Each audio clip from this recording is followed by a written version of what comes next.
Le retour à la croissance est un impératif pour les économies africaines qui, dans le cadre de la crise sanitaire du coronavirus, ont été les plus affectées. Selon la directrice générale de l'Organisation mondiale du commerce, Ngozi Okonjo-Iweala, le taux moyen de recouvrement de la croissance économique en Afrique est seulement de 2% contre plus de 6% pour les pays développés. Il y a nécessité de soutenir les pays du continent, précise-t-elle, dans le cadre d'un webinaire ce 25 mai à l'occasion de la 3e édition des conversations sur l'Afrique organisée par la United Bank of Africa. SDRs. Le Fonds monétaire international, en partenariat avec d'autres bailleurs de fonds, a mis à la disposition des pays du monde 650 milliards de dollars, dont 34 milliards sont dédiés aux économies africaines. Cela peut dans l'urgence aider à une relance économique. Cependant, comme cela se fait dans les pays développés, il faut faciliter l'accès au crédit pour les micro et petites entreprises. Par ailleurs, il est important de faire revivre le secteur des services.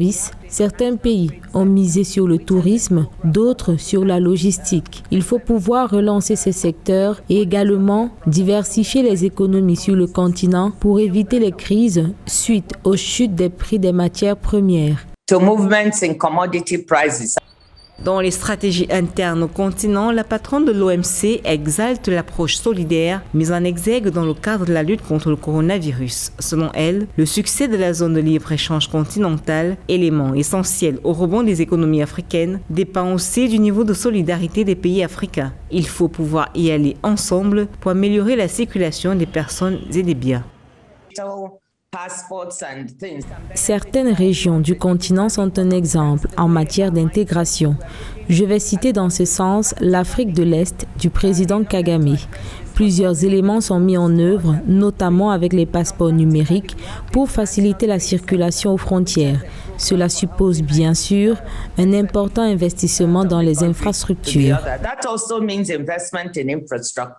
Ce webinaire, qui avait pour thème « Intégrer l'Afrique au monde », s'est également tenu en marge de la célébration de la Journée de l'Afrique en commémoration de l'unité africaine. La directrice générale de l'OMC a partagé ses idées avec le directeur général de l'Organisation mondiale de la santé, le directeur de la Société financière internationale, mais également le président Paul Kagame du Rwanda.